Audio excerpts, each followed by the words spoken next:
salaamaaleykum mbokk internet ak téléspectateur yu TMS TV amati mbégte di leen dalal ci seen émission bi di invité de la rédaction nag tey ñu dara waxtaane li nga xamante ni mooy entrepreneuriat ak itam li nga xamante ni mooy leadership tal boobu waxtaan nag ñu dar ci ànd ak jigéen bu mën góor jigéen boo xamante ne ni taxawaayam ci Sénégal kenn naatable wu ko muy wuyoo ci turu Ndella Madior Diouf Ndella ñu ngi lay nuyu.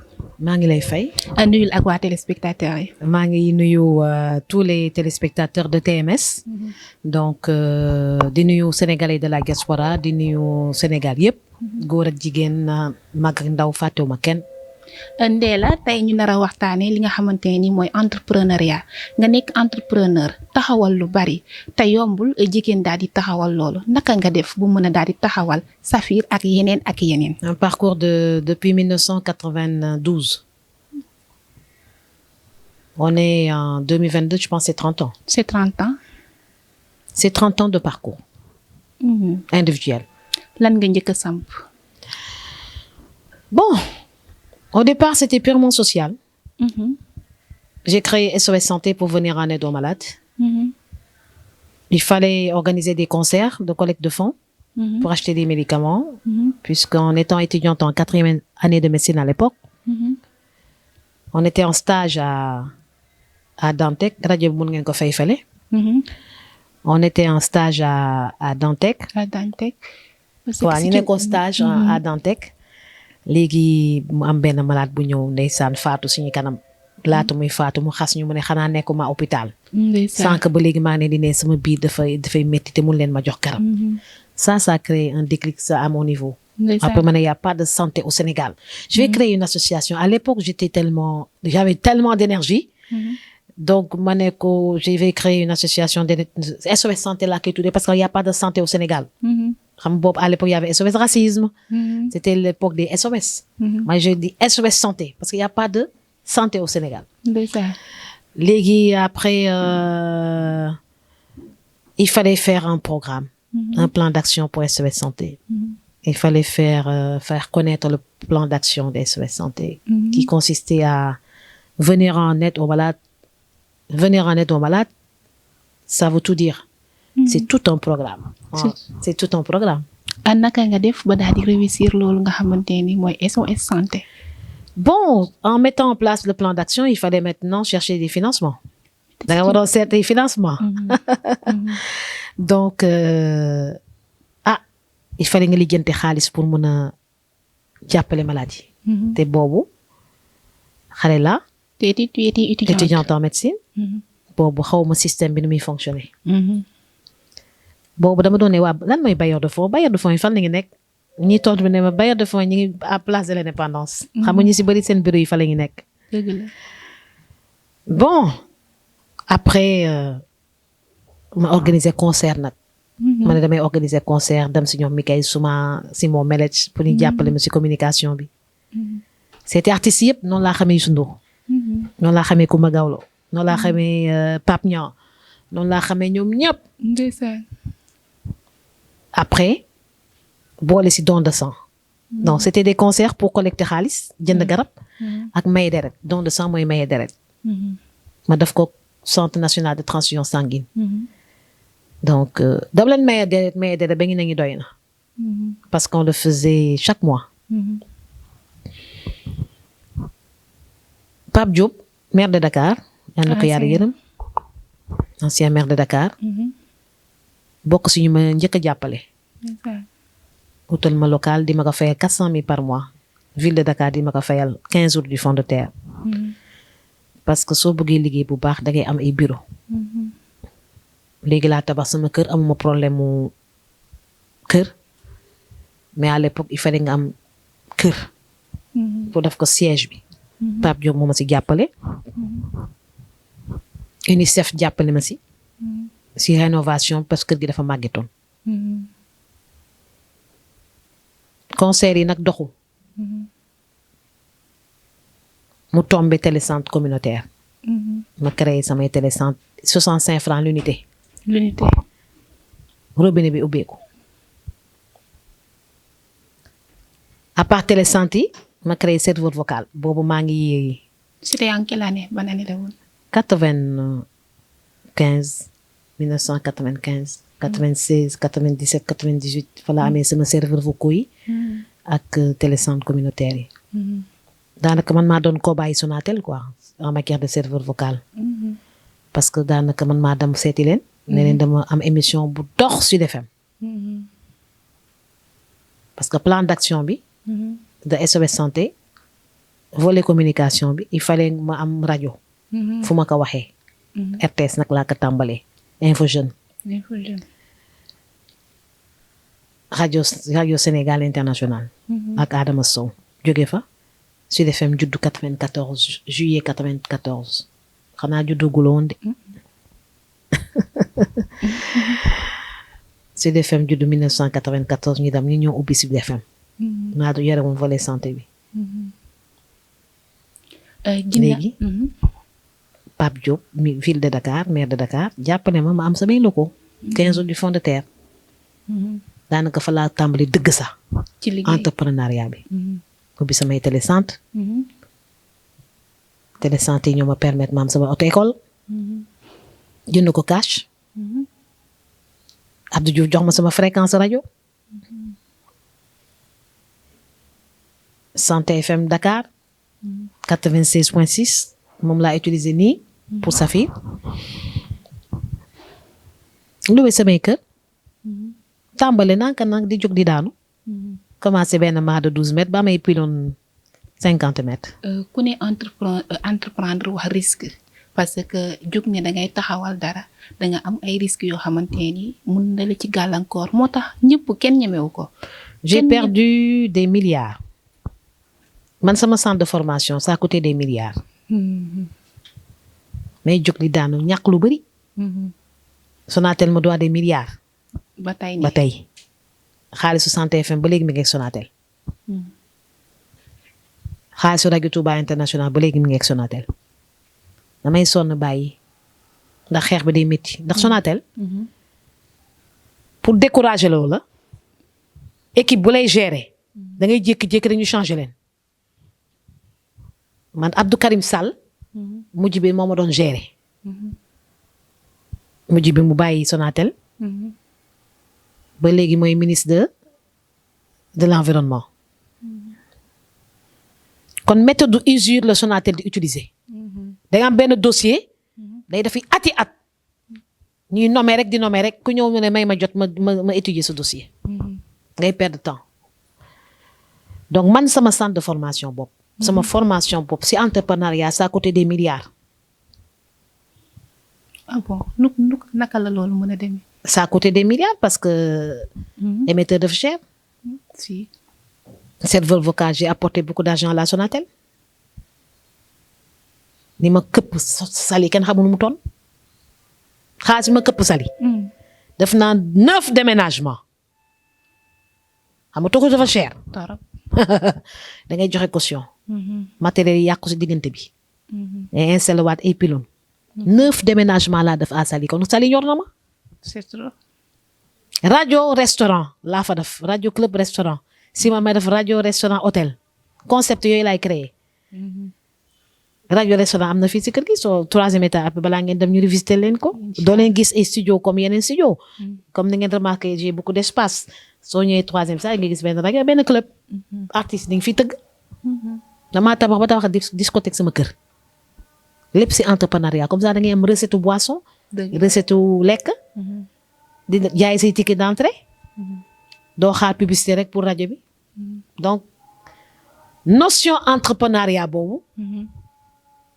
dafa mel ni dañ ma ko mooñaale si parce que man dafa am lu ma jaaxal fii képp ku fi entreprendre commencé perte xaalis xam nga xaalis dafa neex da ngay daw man duma daw mais courage bi nga àndal aussi bëggoon naa naa j'ai perdu des milliards mais courage mais j'ai 54 ans aujourd'hui maa ngi tàmbale 1991 ça a coûté des milliards kenn mënul vanter wu que maa ko lebal xaalis bi et cetera man lijjante ko sama bopp samay télécentre samay serveur vocaux samay rajo resto di jóg di daanu ndax saa yoo voyagé dénk ko gars yi sàggan ñu la sàkk na ngi lii sàkk na ngi lii nga delloo reprendre à zéro dama benn courage en matière d'entrepreneuriat courage boo xam ne du ma découragé fu mu gën a méttee ba nga foog ne ka Ndella bi yoon dina bàyyi.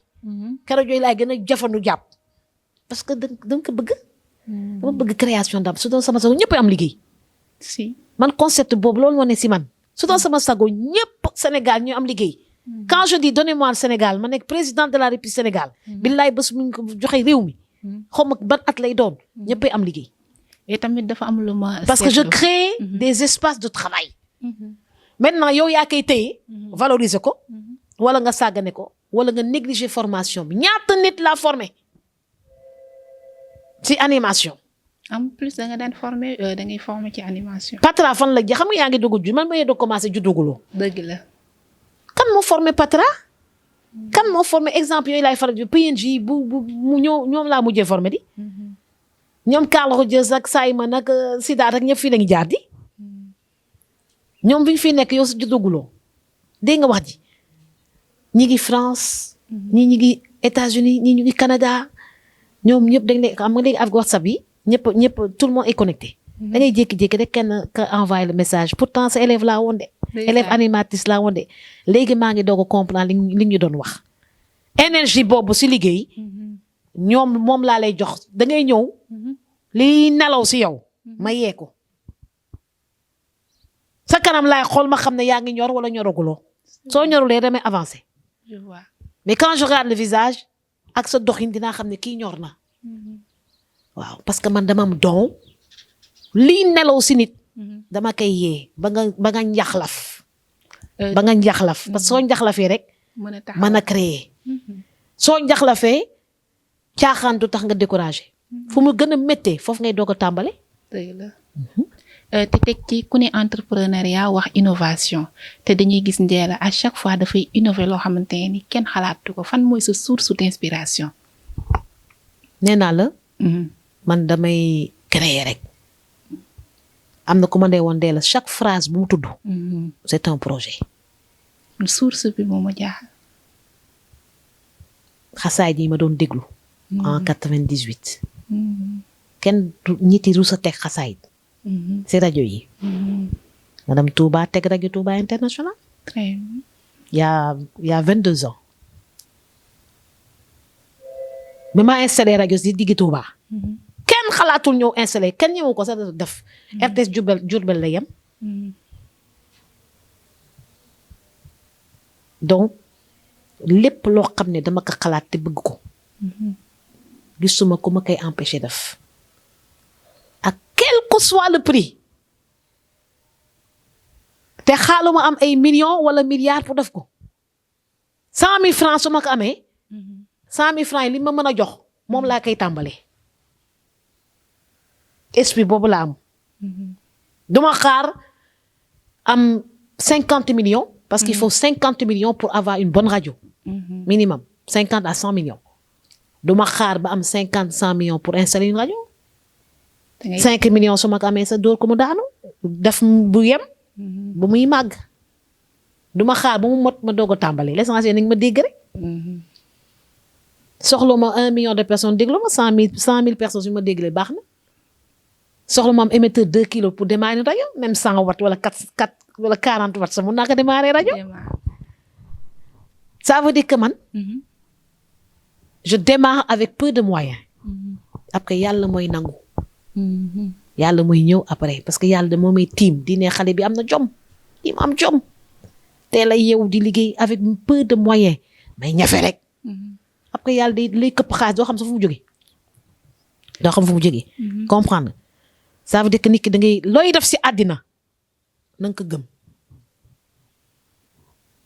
soo ko gëmulee bu koy jéem a def mais soo ko gëmee yàlla da la siy fekk si.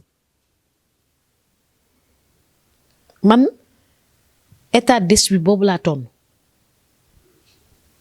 et j'innove maa njëkk a créé centre de formation paramédicale. bi formé sage-femme yi. gars yi ñëpp këf ko. foo toon a gis benn école paramédicale. fan la jóge si Ndella Madior Diouf dañuy ñëw fii jël sama dépliant yi dem appliquer ko. kon bu mujj bi. puisqu'on doit gérer le temps. mooy groupe WhatsApp bi. te teg ci dañuy gis à chaque fois Ndella dafay indi loo xamante ni lu bees la chaque jour mu innové. tey bu lu bees loo xam ne. day jaaxal nit yi kenn xalaatutu ko. day jaaxal nit yi ñu këpp si jéem si këpp suuf après ñu jéem après ñii la doon critiquer ñooy mujjee copier. dëgg la ndax temps yi dañu gis ne da nga créer li nga xamante ni mooy groupe WhatsApp képp ku ci bëgg a dugg da ngay daal di joxe 10 000 francs groupe WhatsApp boobu naka la demee lan ngay def. depuis daaw bëgg na xam dama njëkk a créer agence matrimoniale. maanaam soo bëggee soxna soo bëggee jëkkër. da ngay inscrire 30 000 su fekkee jigéen nga. 50 000 su fekkee góor nga. après man maa lay utal parmi les inscrits. seet bu personnalisé. yaa may ne yow da nga bëgg jëkkër fii Sénégal. wala États-Unis wala Canada wala France wala Afrique du Sud. ma xool parmi les inscrits ma def sama annonce. après ma xool parmi les inscrits kan laa lay proposer. mais loolu dafa métti. recherche personnalisée ni su la fayee 1 million sax tuuti na. parce que ku la may jëkkër wàccoon ak yow. ku la may jabar wàccoon ak yow parce que jabar daf fay jóge. Japon. Asie. pour inscrire sur une agence matrimoniale da ngay fay 1 million minimum. pour ñu toppatoo la. pas 50 000. 50 000 tuuti na. 1 million minimum jëm kaw. parce que VIP la ñuy amal affaire. agence matrimoniale en Asie. amul 100 000 amul 500 000 sa kaw. man j'ai pas voulu chercher ça. on me l'a proposé mais j'ai dit non naa def ay somme raisonnable 50 000 baax na. donc j'ai créé beaucoup de couples. ci discrétion bi. macha allah. du ma leen wane. dëgg la. du ma leen wane du ma ne diw ak diw maa leen indi maa leen créé link bi. mais ku si nekk xam nga ki la booleel. donc je crée dans la discrétion des couples. et j'en ai créé. groupe bi. comme yéen ni ngeen defee seen groupe yi. nit day wax ci benn thème. ma ne non lii su ma ko defee groupe WhatsApp du baax de. du baax te ñëppay dugg. donc j'ai renoncé à ça depuis daaw. ren en réalité je comprenais même pas comment ça fonctionne un groupe WhatsApp. Ah bon? Parce que oui j'étais pas tellement WhatsApp moi. il y a 2 ou 3 ans. comprenais pas et du ma dugg ci benn groupe. ok bokkuma ci benn groupe man. ñu bëri nag da nga may dugal seen groupe may gis message di ñëw rek di fees sama mémoire mais j'ai même pas le temps de lire. groupe WhatsApp yi dugg sama kii. maintenant mu am kenn benn jigéen bu ma woox téléphone ne ma maa ngi koy nuyu au passage dina reconnaître boppam. elle est en France mu ne maman il paraît que da nga am agence matrimoniale. dama am agence matrimoniale mais aj naa ko depuis élection locale yi ndax mënu moon boole ñaar yi. dama ko suspendre def sama élection locale après au moment bu ma koy tàmbale waat rek ndaw si woo ma. ne ma xam nga lan la ñu bëgg ñun ñoo la ko ñaan dafa ñu benn groupe parce que dañu nekk pare wéet.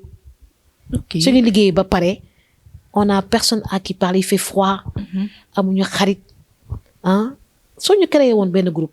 dinañ mën a di xamante di waxtaan parce qu'on s'ennuie. tout est parti de là. ok ma ne ko d'accord je vais le faire parce que sama yaram dafa daw bu mu ko waxee mu ne dañuy wéet duñu am ku ñu waxal. duñu am ku ñu waxal créé ñu benn groupe. ñun mun nañ ko créé gaaw waaw mais yow ak sa notoriété ngi dinañ ñëw soo defee promotion nit day ñëw comme ça day am membre yu bari ñu xamante. ma créé ko ci saa si mu dox ci saa si. pour éviter maintenant l'infiltration le sabotage. segam yow da ngay am sa WhatsApp yow sa bopp. gars yi di la envoyer du n'importe quoi. sa carte soo créé benn groupe boo xam ne contrôlé wu la ko. ma ne donc inscription ko bëgg dugg ci groupe bi da ngay fay ma xam ne jaral na la ko. ok 10 000 francs. est-ce que nit ñi ñoo ngi ciy dugg. ñu ngi dugg. je reçois beaucoup d'appels par jour dama sonn temps yi sax. je reçois minimum 300 appels par jour. mais uniquement pour le groupe ñuy informé wu. gars yi dañuy informé wu gars yi bëgg a xam comment ça se passe gars yi ngeen di bëgg a infiltrer ñu ko jaral nag. ñu joxe dañuy fay par WhatsApp. ma valide ma contrôler le paiement su ma contrôler paiement ma dugal automatiquement mais balaa ngay dugg dinaa waxtaan ak yow ne la lii groupe bi ki nga bëgg a xaritoo doo ko wax sa kaw. hors antenne nga koy aborder. ok yow soo duggee. waa salaamaaleykum yow de soxna si bi nekk Mauritanie yow bëgg naa la de. non soxna si nekk Mauritanie gis nga numéro téléphone am. mi ngi commencé par 222 dañ koy envoyé directement message par WhatsApp mais doo ko wax ci kaw soxna naa la wala bëgg naa xarit ak yow ci suuf nga koy waxee. léegi nag groupe bi dañ koy animé. dañ koy animé mun nañ waxtaan benn thème n'importe quel thème ñu waxtaan bu boobaa loolu mun na nekk ci kaw mais xamel bi moom. ci suuf lay nekk. waxtaan bi nag mun na nekk ci kaw. ci kaw. te teg ci dañoo gis ne leader nga à chaque fois élection bu jot da ngay samp sa nënd. taxaw di taxaw wane sa bopp naka ngay dundee li nga xamante ni moom mooy élection yi te à chaque fois yaa ngi ci taxaw. Ablaye Wade dafa def 27 ans d'opposition.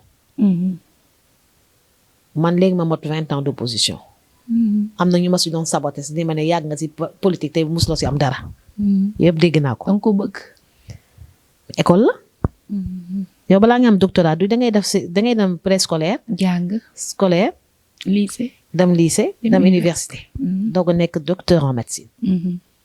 dégg nga wax doo tëb rek nekk docteur en médecine. dëgg la politique mënuloo jékki-jékki tëb rek nekk ministre wala nekk président de la République jaar la école la. pourquoi ñuy wax école du parti. jaar la mën nga am chance nañu teel la copté. teel la coaché. am na ñoo xam ne ay 30 ans la ngi nekk ministre. am ñoo xam ne 40 ans la ngi nekk ministre man pendant que ñoom ñuy nekk ministre boobu maa ngi jaar di installé ay rajo di installé ay poulailler. nekk si tool yi nekk si campement dem ba dindi filo dama may tool loo foog. macha allah. mën naa nekk surtout Bour Sine te du ma am suuf. du nekk. surtout Bour Sine Sénégal sama côté pap surtout Bour Sine commando fen sama côté yaay Salmon Faye ak Senghor. kooku kay day am suuf. su ma béyulee maa bañ. kon damay béy am ay poulailler mais béy yeeg poulailler yi ñaari at yi yëpp dama ko stand by. mais ren dama koy door mu daanu. damay béy ceeb. tu comprends moi je suis passionnée de nature. sama parti c'est un parti panafricain mais dinaa si dugal écolo. écolo parce que je suis écolo. moi c'est la nature vraiment. protection de la nature, sauvegarde des plages, restauration des plages, restauration des lagunes d'eau douce et d'eau de mer. C'est ça ma passion. Wow. L'élevage, je vis avec des tortues. Tu comprends? Et puis voilà quoi. Donc j'aime bien la nature. J'aime bien la nature. Comme jaar bi ma jaar 2005 laa créé sama parti politique am sama récépissé 2018. Parce qu'il y avait beaucoup de couacs. Les statuts, l'adresse. Il a envoyé un courrier, après maintenant on m'a jamais donné de courrier de réponse. Après je suis partie au ministère de l'Intérieur, ils m'ont prouvé carrément que tontonnement. Après il fallait recommencer à zéro. 2018 dans la dogam sama récépissé. Dama doon abba récépissé rek bokk ci élection. Abba récépissé joxe caution 20 millions en 2012. Abba récépissé noonu laa doon ab récépissé laa doon def léegi abatuma récépissé. am nga sa yëfi bopp. mais ma am sama récépissé bopp léegi damay investir. mais investir di créer samay coalition. donc maa ngi doog a nekk conseillère à Fimela loolu ba mu duggee wàllu. wàllu Sénégal. bu Ablaye Wade. donc yàlla daf man maay seul conseillère là-bas. macha allah. parce que à Fimela parce que dafa amoon ay vote sanction à l'intérieur. ba amuñu fa résultat yu baax. yàlla daf man dog ma jàll parce que yàlla daf ma seen ne ma xale bu am jom bi duma ko toroxal foog mu jàll ndax dama tuxu dem Fimela jël sama bagage yëpp samay dàll yi sa yëpp dem simal dëkk fa parce que dama fa am kër ma fay tabax ak rajo biy wax coono boobu ma daj yàlla du ma neenal moo tax mu def ma jox ma nomba tànk foofu ñi may xeex foofu tamit jël des femmes qui savent ni lire ni écrire daf leen adjointe au maire. waaye lu am rek day fekk day gën si nit ki. ndax su fekkoon nekk naa adjointe au maire foofu. du ma am jot pour préparer local yi correctement. législative yi correctement loo gisee baax na dafa gën nit si nit ki même su fekkee def naa recours dénoncé naa ko ba ñëpp dégg ma. ba toutes les femmes. di casse pourquoi ces leaders n'ont pas respecté la parité au niveau des bureaux. loolu Ndella Madior moo ko njëkk si gis naa ko ñu nga wax ci parité bi ne respecté wuñu ko côté boobu. comprendre kon jaar-jaar la rek. da ngay nangu ni ma defee jaar-jaar si entrepreneuriat di jóg di daanu. noonu laa ko defee si politique di jóg di daanu keroog yàlla di sotti lépp. noonu la da ngay am jom rek. même nu mu métti il faut s'accrocher. parce que sama dernière trouvaille bu bees bi si politique. mooy comme que Yewwi Askan Wi moo ëpp doole. am 700 000 voix na ñëpp ñëw def bloc. su ko defee ñu def benn bloc. ànd ak Yewwi jàkkaarloog Benno. kon Ndella moom pare na pour dugg rejoindre ñoom waa Yewwi Askan Wi. mais loolu wax naa ko ba pare. te ñu ngi waxtaan te ñu ngi liggéey. waaw tàmbale naa man. tàmbale nga. parce que le temps nous est compté. le temps nous est compté fan yu néew dina arrêté inscription si fichier électoral pour xale yu ndaw yi nga xam ñu ngi doog am 18 ans. ak ñu mag te amuñu carte électeur. maintenant après il faut se battre pour émailler le pays et la diaspora pour sécuriser le vote avoir des représentants au niveau de tous les bureaux de vote loolu liggéey la. bu mag ñu ngi signalé sax waxtu bi mais nag foog ñu àddu jëmale li nga xamante ni jamono ji moo lëmbee Sénégal amoon na fi daaw ba tey gisuñu ci résultat muy procès Adji Sarr ak Sonko yow ngay jigéen ñuy waxtaan ci entrepreneuriat ak leadership naka nga gisee procès boobu noonu. man de dama see mujjee maar. lu tax lijjantewu ma ko sax. parce que dama tal leneen. ak ma am fulla. man dinaa nekk fi di lijjante procès Adji Sarr Ousmane Sonko. di seet détail mel ni film bu may seetaan Netflix. moo dàq. préfère dóor sama Netflix bu baax. nekk sama chambre bu baax. jël sama télécommande seetaan samay film yu neex original film. mais bii moom film bi dafa lewet léegi dak war a wax dëgg yàlla taluma ko sax. y a d'autres priorités dafa mujjee soof. daa yàgg moo tax mujjee soof. te man lu dafa mel ni yàpp dibi. day tàng jër mu neex su seddee dootu neexati. c'est vrai. vraiment ça ne m'intéresse pas. dëgg la bon waxtu bi nag mujjee nañu. xam nga nit yi dañ koy mujjee def business. dëgg la ñuy jàppale Adji Sarr business nañ ko def. pour espionner Adji Sarr. su ko defee ñu def chantage état bi. ñi ñëw pour jàppale Adji Sarr ñoom ñëpp business la. pour nax Adji Sarr jox leen ay éléments wala jox leen ay vidéo ñu chantage état bi ñooñu ñëwuñu pour jàppale Adji Sarr seen business la ñu ñëw def si de. dañuy ñëw xaalis moo leen tax a jóg. les codasses et consoles là. ay preuve rek la ñuy bëgg pour nax xale bi après monnaie ko ñooñu Adji Sarr faale wuñu Adji Sarr faale ñu Macky Sall. business moo nekk autour de cette affaire là moo tax je m'en fous. je me capte sur Netflix. jërë ngeen jëf yéen ñi ñu doon seetaan waxtu bi nag daf ñu daal di xoj donc dañ lay bàyyi nga tàggoo ak téléspectateur yi ñuy seetaan tout le monde et on se retrouve dans le groupe. jërë ngeen jëf yéen ñi ñuy seetaan ci la TMS TV ñu ngi am noon mbégte daal di dalal ki nga xamante ne mooy Ndella di la jaajëfal ci ak invitation bi ci accepté dal nga bu baax ndeysaan xaw ma fan lañ la formé mais dal nga ndeysaan. donc ñu leen di jox dig daje ba beneen yoon ak yeneen i invité di gërëm bu baax Fallou Seck caméraman bi nga xamante ni moom moo ñuy gérer defar ba mu macha allah jaajëf ba beneen yoon.